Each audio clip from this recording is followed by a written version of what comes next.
Resistance of a conductor की अगर आप बात करेंगे, अगर आपका देखो मैं इसको बाय ओम्स लॉ, ओम्स का लॉ था V is equal to I R, तो देखो आई आर की देखो आप इसको कैपिटल आई भी लिख सकते हैं, कोई दिक्कत नहीं। अब आपका देखो आपने यहाँ पे आर, क्योंकि आपने देखो रेसिस्टेंस ऑफ ए कंडक्टर लिखा हुआ है, तो resistance of a conductor is आपका देखो V अपॉन आई हो जाएगा, ये बाय क्रॉस मल्टीप्लिकेशन यहाँ पे। तो the electric current is flow of electrons through the conductor, इसमें ये है, इसका मतलब सिंपल सी बात है, ये रेशियो है। अब आप रेसिस्टेंस को कैसे डिफाइन कर रहे हैं आपको यहाँ पे ये पता लग जाएगा आपका ना, तो इसका मतलब the property of a conductor due to which it opposes the flow of current through the conductor। यहाँ आपका ये हो गया थ्रू द कंडक्टर, थ्रू यहाँ पे भी लिख सकते हो, इतना ही पे स्टॉप कर सकते हैं, ये through, it is called resistance. Simple, इसका मतलब रेसिस्ट करना। इतने में ही कहानी आपकी सेट हो गई। तो the resistance of a conductor is numerically equal to the ratio of the potential difference across its ends to the current flowing through it. तो अब now SI unit of resistance, बिल्कुल ध्यान से, कोई बात नहीं, थोड़ा पढ़िएगा ना। दिस ये R है सब इसका, तो दिस इज पोटेंशियल। अब यहाँ पे भी मैं आपको क्लियर कर दूँ, suppose this AB is a conductor, ये देखो आपका करंट इसमें आपका फ्लो करना है, करंट ये करंट, ये दोनों एंड्स के आपके ना ये एक पोटेंशियल डिफरेंस होता है आपका। तो ना V का मतलब देखो आपका वोल्ट, और वोल्ट ओवर I का मतलब एम्पियर, तो वोल्ट एम्पियर को ही आपका ओम कहा जाता है। तो SI यूनिट ऑफ रेजिस्टेंस आपके ये ओम है।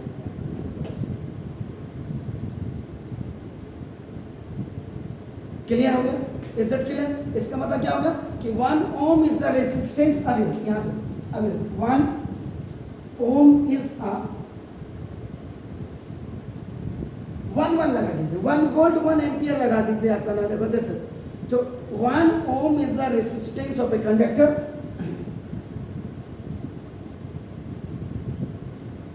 तो now this is such that when potential difference, पूरा बड़ा नहीं लिखा मैंने तो शॉर्ट में लिख दिया, तो potential difference of 1 potential difference of 1 volt is applied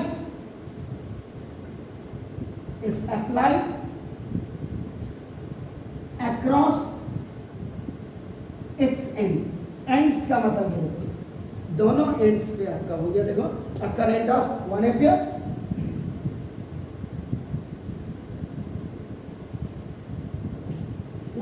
आपका ना, देखो this is it clear?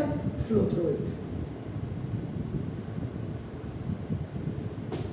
ये आपका रेसिस्टेंस के डेफिनेशन के साथ ये हो गया।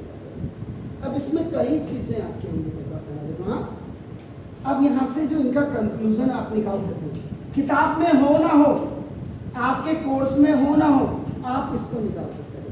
वहां देखिए R is directly proportional to V। तो इसका मतलब आपका देखो first thing, if V is twice, अगर पोटेंशियल डिफरेंस आपका डबल हो गया, सो रेसिस्टेंस इज ट्वाइस का मतलब डबल। अब बच्चे कहेंगे सर कैसे, देखो V इज इक्वल टू आपने 2 रखा, तो R इज इक्वल टू भी आपका क्या होगा 2। Is it clear? तो V2 होगा तो डायरेक्टली प्रोपोर्शनल में ये भी हो जाएगा, पहली चीज। Then the second thing is R आपका सॉरी उसी में V is equal to half, तो V is equal to half होगा, तो आपका नाम देखो दिस, इसका ना R is equal to V है, V के लिए मैं आपका नाम, if R is half, sorry if V is half R is also half.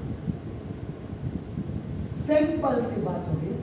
If we increase the potential difference across the wire, so resistance will be also increased, and if we decrease the potential difference, so the resistance will be also decreased.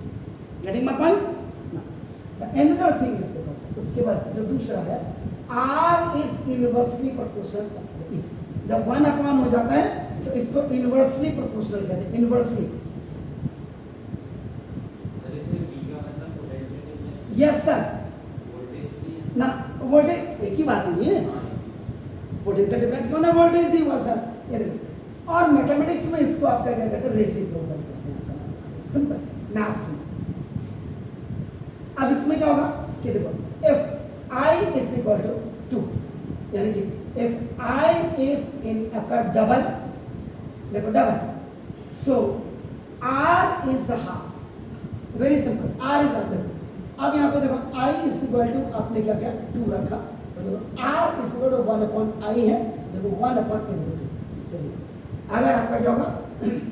I आपका double होगा तो देखो आपका ना resistance आपका क्या हो जाएगा? हाफ हो जाएगा. इलेक्ट्रिक करंट को अगर आप दुगना बढ़ाएंगे तो रेसिस्टेंस हाफ हो जाएगा, कम हो जाएगा. पहली चीज देखिए.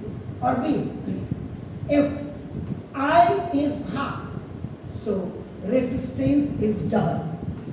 अब आप देखो I is equal to आपका हाफ है, R is equal to 1/I है, 1/2 हो गया. देखिए and you will apply here the formula A is separate and B by C is separate. So now it will be AC by B. So 2 will go up. So now R is equal to 2 into 1/2. ये इससे निकल करके जो आपकी आती है ये हो गया सर. अब इसमें इसी में बना देता हूँ, नहीं तो फिर ग्राफ बिटवीन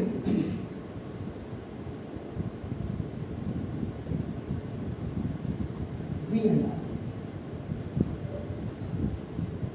V और I के बीच में ग्राफ आपका आपने क्या किया?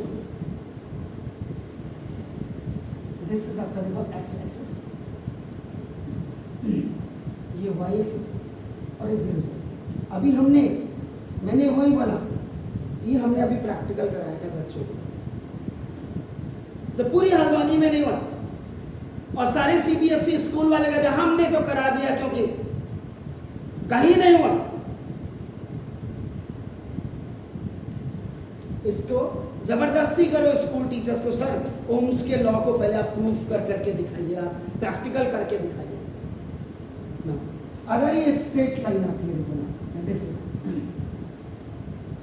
If it is coming straight line that line which is going from the origin point, इसका मतलब इट ओबेज ओम्स. ये ओम्स लॉ. और अगर ये नहीं है, ऐसे नहीं है, ये सर्पेंटाइन है या कर्व है, ऐसे अगर ये आपका कर्व है, इसका मतलब ये आपका it does not follow. Ohm's का लॉ आपका फॉलो नहीं करता है कर्व में. एक ही साथ मैंने बताया. इसका मतलब क्या हुआ कि जो स्ट्रेट लाइन आपका graph can be obtain only if the two quantities are directly proportional to one another. तो current is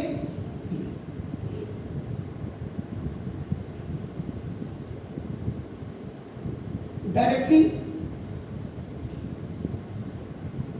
proportional to potential difference. Current is I आपका ये डायरेक्ट, इसमें ये रेशियो आपका देखने को मिलता है. तो directly proportional to one another आपका हो गया. तो ये इसमें तो ये प्रैक्टिकल्स आप जरूर उनको बोलेगा, टीचर्स को जबरदस्ती बोलो कराओ इनको.